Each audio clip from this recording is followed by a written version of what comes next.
Hey there, everyone. It's the Gare Bear here on the One Brain Four Wheels channel, like always, and thank you guys for tuning in. Today, I'm in front of the 1977 Cadillac Eldorado, and I want to do something a little bit different. So let me go ahead and get inside, and let's go ahead and talk about it.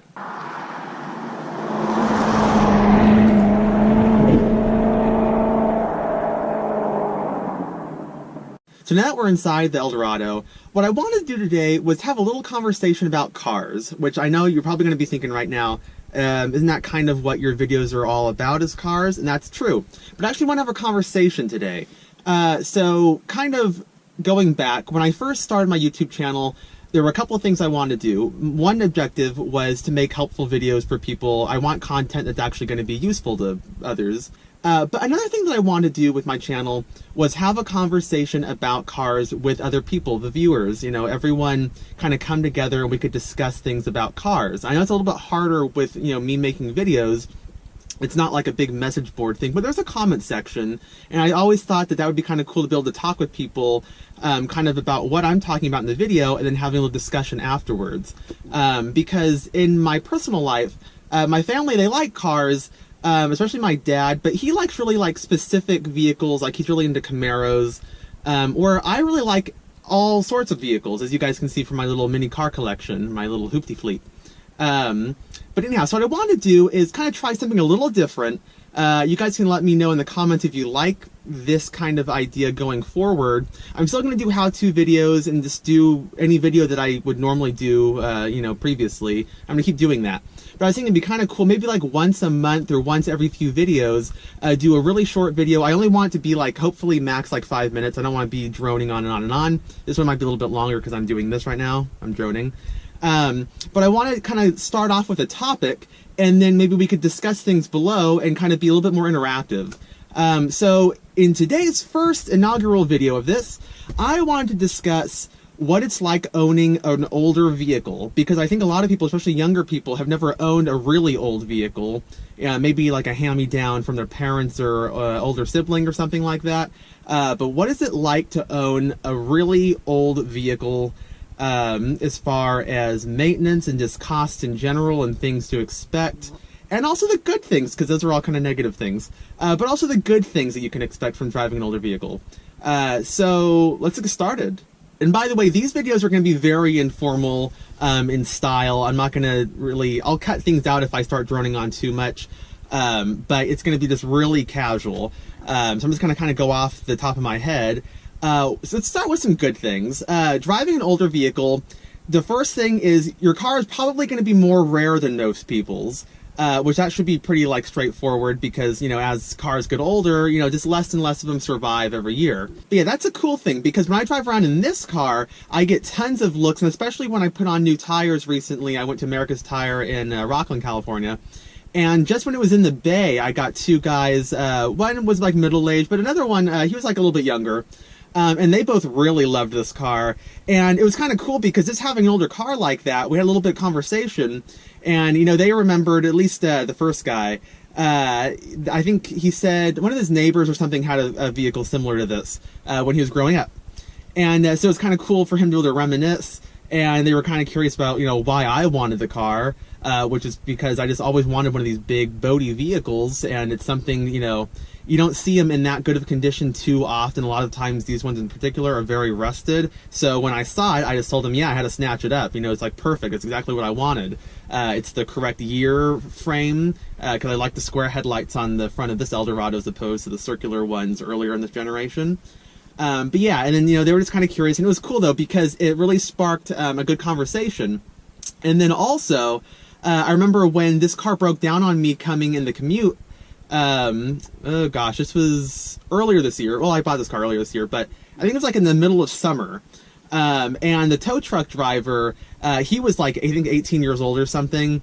And he was totally into it. He loved this. And when he saw me, kind of walk up to the car, because we picked it up later, it broke down and I got a ride from someone else. And he was like, I was not expecting someone like you, to be into a car like this. So that was kind of cool. We had a conversation about that. And, kind of things that he wanted to do. He wanted to get like an older Suburban and kind of make a fun toy out of that. And I told him, yeah, I just really love this vehicle. And that's kind of always been a dream of mine, is to have something like this.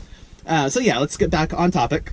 I'm droning on. This is going to be a longer one, I'm sorry, but just getting started, warmed up. But anyhow, so yeah, one of the best things is that you've got a rarer vehicle that really a lot of people, some people will hate it, but a lot of people will draw people in, and you'll have a car that definitely will bring up people's memories of the past, and really it'll just be something people will look at in awe, and I think in general bring a smile to their face. What else? As far as other things, typical of a vehicle like this that's older, one thing that I haven't been used to with any of my other cars is just how smooth the ride is. It feels like a cloud. I just recently was on vacation, and when we came back, I had to do a little movement around of the cars because, we have got too many cars right now. So this one was in the street, so I moved up in the driveway, and I had forgotten riding in, we were in Mexico, and a lot of their cars are really, they're budget conscious, and not necessarily luxurious, and they're not sporty or anything either, but what I'm going to get at is they're not luxurious, and the suspensions were horrible. And moving this thing just from the street into my driveway, you kind of have to like go up the little rounded curb thing. And I was telling my family out the window, oh my God, this thing is so soft. I mean, it feels like you're riding on a couch, and I forget that sometimes because, you get used to what you've been driving. But yeah, this was so nice. So once again, obviously, like if you've got an older truck or something, that's not something you're going to have. But yeah, I think, something that's nice about driving an older vehicle is that you've got something that's special, and something that I think other people, when they see it on the road, they're going to appreciate it. They'll appreciate its significance in time. But let's get to some negatives now. So thankfully, this is a GM vehicle, and at this time, GM was really doing the parts bin thing, where they build like one part and they throw it into a whole bunch of the other vehicles within all the lines of GM. So as far as finding parts for like the engine and stuff, that's easy because they use this engine, I think, in Oldsmobiles and Buicks, and probably some other vehicles, maybe even a Pontiac, I don't know.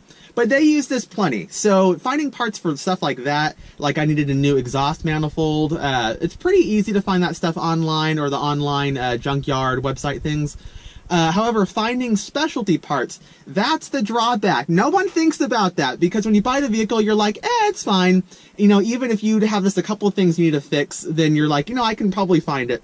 But what you also don't think is that if you get in an accident or something and you break more things, where are you going to find those parts if this car hasn't been made in 40 years?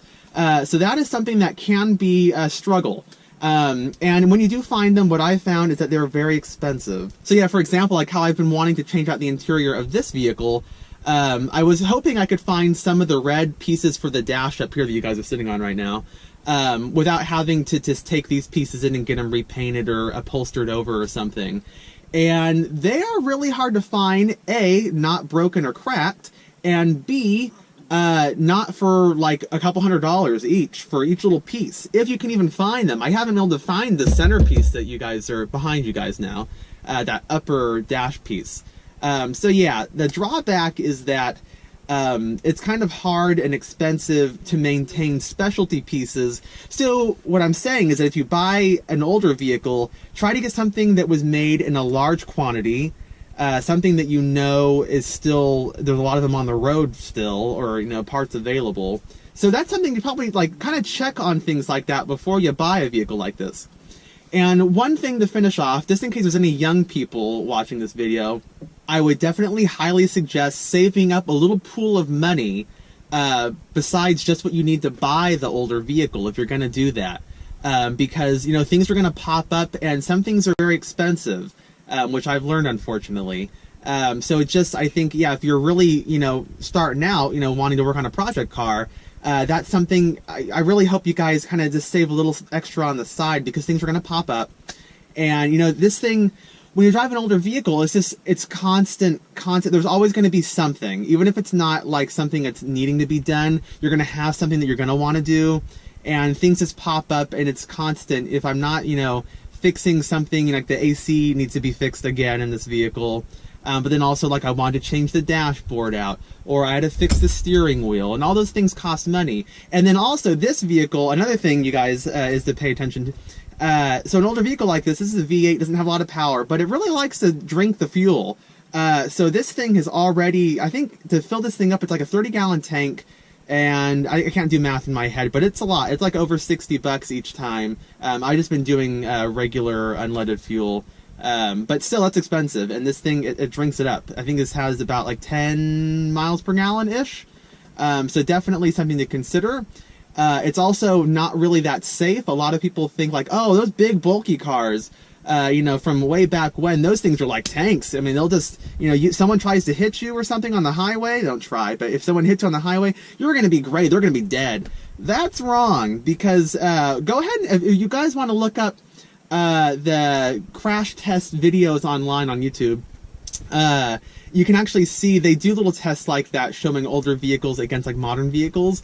And I can assure you, the engine up front is big, and that will go ahead and help me as far as like an initial little impact.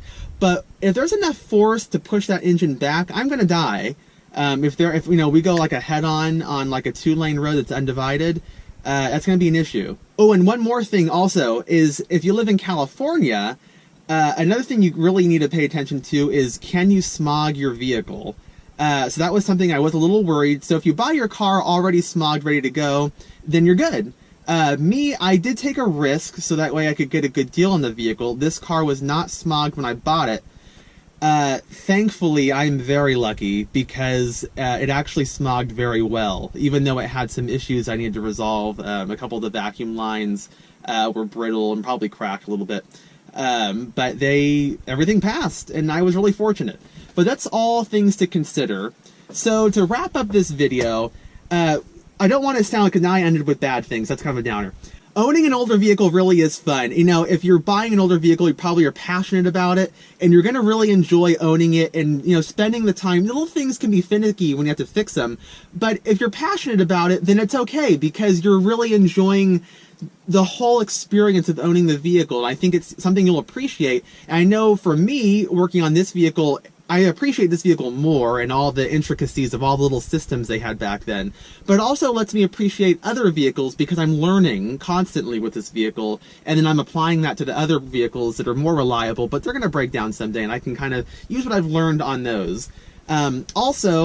As far as like working on the engine, because like I said before, finding stuff like that for the engine is cheaper.